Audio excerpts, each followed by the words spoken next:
Hey everyone, crazy thing has happened on the farm. We have a bee swarm around one of our pieces of agricultural equipment, so we're gonna go take a look at our friend Rick capturing it.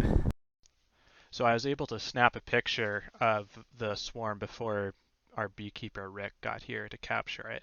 So what a bee swarm is, it's when a hive splits, when the population of the hive gets a little too big. This often happens in the spring. And what's happening here is the bees have selected a new queen by feeding it the royal jelly, which is the secretion from the previous queen. So they basically choose a pupating bee, feed it a ton of royal jelly, and it changes the morphology of the bee to become the new queen.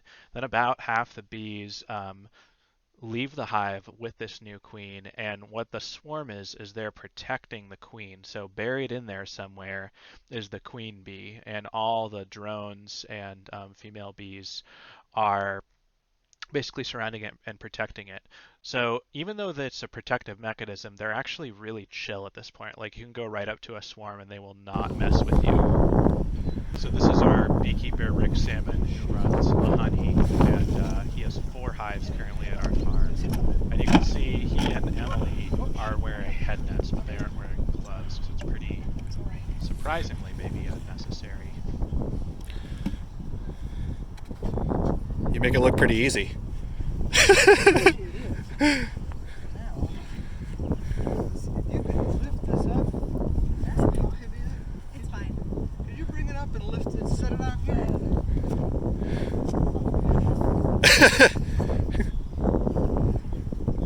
Spin it around.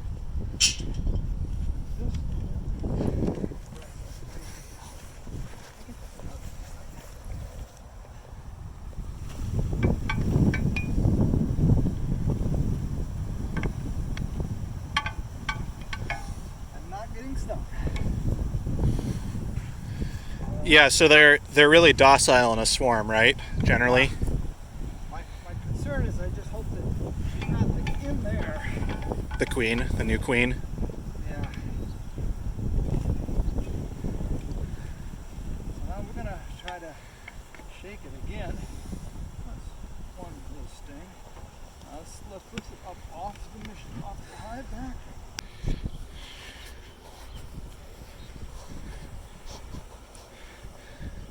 So for all you watchers out there, and Rick, correct me if I'm wrong, so hives split when they become kind of overpopulated, and they feed what type of like bee or larva do they feed the royal jelly? Well, everybody gets a little bit of royal jelly Okay. as a larva, but the queen gets a lot of it. So Okay. in the spring, they want to have babies, and it's a superorganism, so they need to split. So when there's a good nectar flow on, and they sense congestion, the population's good, they'll start setting queen cells, and within 14 days, if you don't catch it, they will swarm. Also, we always want to look at little clusters just to see if there might be anything that looks like a queen, but boy, it's hard to tell in the grass. Mm-hmm. They are like significantly bigger, right? Usually, but not always. Plus, this is not a mated queen, Oh, okay. so she's not going to be as big as the queens you normally see in a hive when you do an inspection on a reasonable, summer day. But they're fanning here, so that is a good indication that maybe there's something in there. So it's either the queen's in there or they're smelling the queen pheromone. Now if this continues and the bees continually move into the hive, we know we have the queen. And then all these guys or gals running around, they'll go in there. But that's what you want to see, but it's not necessarily going to be the end product. We got to watch and see. They decide to uniformly, slowly move into the hive, we know we got it. If they move in and then there seems to be a cluster of confusion and then some in and outs, we probably didn't get it. So there you have it. Catching a bee swarm with Rick Salmon and Emily.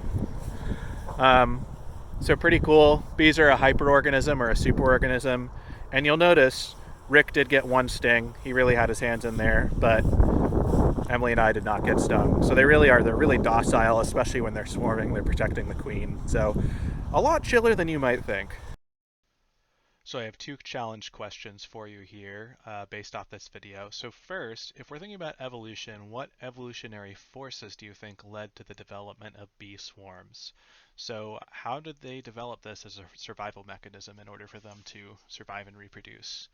Second question, can you think of any other species out there that operate as a superorganism? So bees work really collaboratively towards a common goal. Do we have other species like that out there you can think of? So feel free to answer these questions and share any other comments if you found the video interesting in that discussion on Canvas.